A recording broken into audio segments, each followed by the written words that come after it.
E Apocalipse. O livro de Ezequiel é um livro difícil de ser interpretado por causa dos seres, por causa das figuras. E esse livro só pode ser revelado se eu e você tiver em espírito. Ezequiel, filho de Buzi, profeta, sacerdote, que viveu no tempo de Jeremias, em 586 a.C., quando os babilônios invadiram Jerusalém e levaram o povo de Israel cativo. Quando nós falamos em cativeiro, nós lembramos de duas personagens da Bíblia Sagrada, Paulo e Silas. Ele foi caluniado, chicoteado e jogado na prisão.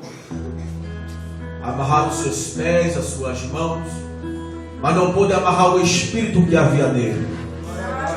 E quando nós falamos em cativeiro, lembramos também de um homem que sofreu muito, perdeu sua família, que foi Jó, perdeu os seus bens, mas no capítulo 42:10 diz que Deus mudou o cativeiro de Jó. Deus vai mudar o teu cativeiro. A Bíblia Sagrada diz que quando os babilônios invadiram Jerusalém, Ezequiel estava numa depressão, porque ele tinha perdido sua esposa, o seu filho, a sua mãe e seu pai. Então, quando os babilônios pegaram Ezequiel com o povo de Israel e trouxeram para a Babilônia, Ezequiel estava triste, angustiado, cabisbaixo. E a Bíblia Sagrada diz que ele chegou próximo ao rio Quebar. Ele começou a chorar. Ele começou a indagar. Ele começou a perguntar a Deus o porquê dessa situação, deste problema. Ezequiel não estava entendendo o projeto de Deus na vida dele. E a Bíblia Sagrada diz que quando Ezequiel estava próximo ao rio Quebar, olhando para a natureza, conversando com Deus, indagando a Deus o seu problema, agora Deus abre os olhos de Ezequiel, e Ezequiel tem uma visão do céu, que era a visão do segundo tempo. O que eu tenho a dizer para a igreja nesta noite, que a glória desta última casa vai ser maior do que a da primeira, queira Satanás ou não. A primeira casa tu está passando fome, a primeira casa tu está passando por dificuldade, a primeira casa tu está sendo humilhado e desprezado. Mas ele está dizendo: a glória desta última casa, meu filho, vai ser maior do que a da primeira. Se nesta primeira tu está chorando, se nesta primeira tu está cabisbaixo, mas na segunda Deus vai te exaltar. A Bíblia Sagrada diz que quando Deus mostrou a visão a Ezequiel ainda não estava entendendo aquela visão. Agora Deus leva Ezequiel para capítulo 2 e diz: Ezequiel, ponte em pé, que eu quero falar contigo. A Bíblia diz que quando Ezequiel se pôs em pé, o Espírito de Deus se apoderou em Ezequiel. Mas quando eu começo a meditar e vejo Ezequiel prostrado, não era Ezequiel, era o Espírito de Ezequiel que estava prostrado. E a Bíblia Sagrada diz que quando Deus falou com Ezequiel e disse: ponte em pé, Ezequiel, eu quero falar com você. Agora o Espírito de Deus começou a renovar Ezequiel, o Espírito de Deus começou a encher Ezequiel, o Espírito de Deus começou a restaurar Ezequiel. Agora Deus olha para Ezequiel e diz: Ezequiel, agora eu vou te enviar a cá um povo rebelde da casa de meu pai. O povo não quer me escutar, o povo não quer escutar dirigente, o povo não quer escutar pastor. Ei, Ezequiel, mas eu vou te enviar para a casa rebelde. Mas antes de te enviar, Ezequiel, vamos levar para o capítulo 3. E Ezequiel, agora Deus pega Ezequiel e diz: come este rolo, Ezequiel. Ezequiel começa a comer o rolo, e quando Ezequiel está comendo o rolo, era doce como mel, mas depois começou a ficar amargo. A Bíblia Sagrada diz que quando ele começou a ficar amargo, Ezequiel começou a ver as coisas estreitar, Ezequiel começou a ver as coisas que não é da forma que ele quer. Agora Deus começa a mostrar a Ezequiel e diz: come no rolo, Ezequiel, porque meu povo está mal acostumado, o meu povo só quer saber do movimento, o meu povo só quer saber da marcha, o meu povo só quer saber do mistério, mas o meu povo tem que comer o rolo, Ezequiel. Ei, Ezequiel, a palavra rema, é a palavra que edifica, é a palavra que consola, é a palavra que renova, é a palavra que batiza, é a palavra que salva, é a palavra que leva para o céu.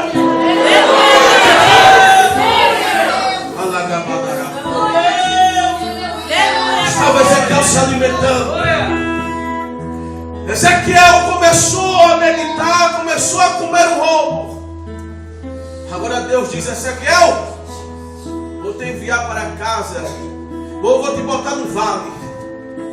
E quando Ezequiel estava dentro do vale, Ezequiel começou a olhar para o semblante do povo. O povo já não tinha mais o espírito, o povo já não tinha mais carne, o povo já não tinha mais pele, o povo já não tinha mais dedo, o povo já não sentia mais a presença de Deus, o povo já não tinha mais comunhão, o povo já não tinha mais caráter, o povo agora estava pregando apostasia. Sabe por quê, meu filho? Porque estava correndo atrás de profeta, e o que o profeta falava ele engolia, e chegou a tempo deles cambalearem, esperando uma promessa que nunca existiu. Mas o nosso Deus, quando promete, ele cumpre. Lá em Ezequiel capítulo 12 versículo 28 diz: não será retardada nenhuma das minhas palavras, a palavra que eu falei vai se cumprir, meu filho. Mas o que o homem promete não se cumpre, mas o que o homem promete não se cumpre, mas o que ele promete vai se cumprir. E a Bíblia diz que Ezequiel começa a observar o semblante do povo. Ezequiel olhou para o povo e disse: não tem mais jeito, não tem mais solução. Uma certa missionária, ao pregar em um grande congresso, ela estava pregando, e um homem angolano, ele se levanta e fala na língua dele uma palavra para toda a igreja escutar. E toda a igreja começou a entrar no mistério, entrar no manto, entrar no praes. E a missionária só observando aquele povo. E quando aquele povo se sentaram, a missionária olhou para aquele povo e disse: você sabe o que este homem falou? Ele amaldiçoou cada um de nós. Sabe o que é isso, querido? É falta de discernimento. Hoje o povo está preocupado com a minha vida e com a tua vida. Hoje o povo está preocupado com a vida do pastor. Hoje o povo está preocupado com o que eu vou vestir, o que eu vou calçar. Hoje o povo está preocupado com as coisas banais. E Satanás está entrando dentro da igreja com um sapatinho de lã, dando a de pastor, dando a de missionário. Está enganando a muito, meu filho. E você está engolindo. Sabe por quê? Porque você não tem discernimento. Sabe por quê? Porque você não tem visão do alvo. Meu filho, Satanás não pode entrar dentro da igreja. A igreja é santa. Antigamente nós orávamos para o pecador entrar dentro da igreja. Hoje nós oramos para que Satanás saia de dentro dela. Mas nesses últimos dias Deus vai levantar homens e mulheres de Deus para fazer a diferença. Deus conta com você, meu filho. Deus conta com você, minha filha. Deus conta com você. Nesses últimos dias Deus vai te levantar para fazer a diferença e dizer assim: sai daí, hipócrita, sai daí, meu filho, tira esse paletó, tira essa gravata. Porque ainda é teu lugar. O teu lugar é lá no mundo.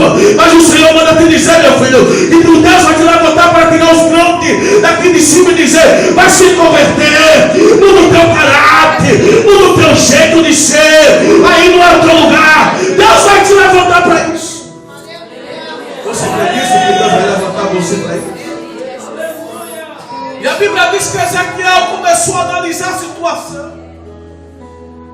Foi aquela situação a qual Deus permitiu na vida de Ezequiel. Primeiro fez ele passar pelo cativeiro, para tirar o orgulho, para mudar o caráter, para mudar o vaso. Preparou primeiro Ezequiel para botar ele no vale, no meio de uma situação que não tinha mais jeito aos olhos do homem. E agora Ezequiel começa a analisar, a ver. E agora Deus olha para Ezequiel e diz: Ezequiel, caminha ao redor do vale. Porque são muito numerosos. E quando Ezequiel começou a andar ao redor do vale, Ezequiel olhou de perto e viu e disse: já está se quebrando, já está seco demais. Lacabadara séria. São muitos ossos, já está fedendo. De que forma você chegou aqui? Deus, tremendo. Lacoma cerebia. E a Bíblia diz que quando Ezequiel olhou, observou, aí Deus olhou para Ezequiel e disse: Ezequiel, poderá reviver estes ossos? E Ezequiel disse: Senhor Deus, só tu sabes. Só tu sabes. Glória a Deus. Eu não sei qual é a situação, deserto, vaga, tempestade que tu esteja passando nesta noite, mas você tem que saber que você não é nada sem a presença dele. Aleluia. Ele faz, ele é grande. Muitos acham alguma coisa só porque tem um dom de falar em línguas. Muitos acham alguma coisa só porque tem um dom de ministrar uma palavra. Ei, meu filho, tu não é nada. Jesus olhou para os discípulos e vai lá na porta de Jerusalém. Pega um jumento que é virgem. Ninguém nunca sentou nele e traz para mim. Jesus sentou no jumento. Já vai Jesus entrando dentro de Jerusalém. Todo mundo abraçava o jumento, todo mundo beijava o jumento. Mas quando Jesus desceu do jumento, todo mundo esqueceu dele. Se Deus não for na minha vida, você não estava me ouvindo. Se Deus não for na vida do pastor, você não estava congregando. Mas nesta noite o Senhor manda te dizer, meu filho, que Deus, Ele quer mostrar para os pecadores que você tem um brilho, mas não um brilho na exaltação, não um brilho da estrelinha. Deus quer te mostrar aos pecadores que você tem um brilho da presença de Deus na sua vida. Como é que mostra o brilho da presença de Deus? É em comunhão com o seu irmão, é dando bom testemunho. E muitos não estão fazendo isso. Muitos querem aparecer aqui em cima, em casa. Como está a tua vida? Oh Deus. Como está a vida de você com seu marido, ou do seu marido com sua esposa e sua família?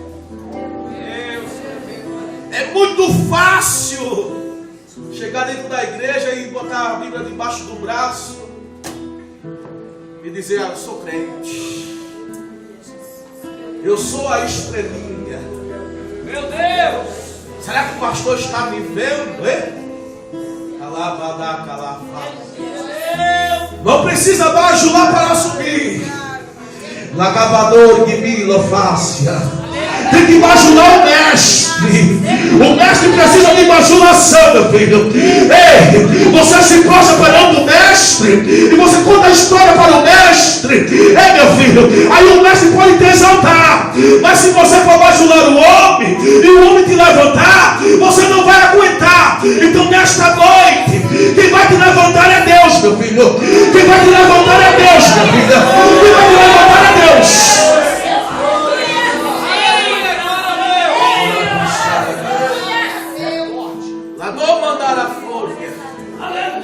A Bíblia Sagrada diz: poderá reviver estes ossos, Ezequiel. Senhor Deus, tu sabes. Só tu sabes. Só tu sabes da situação.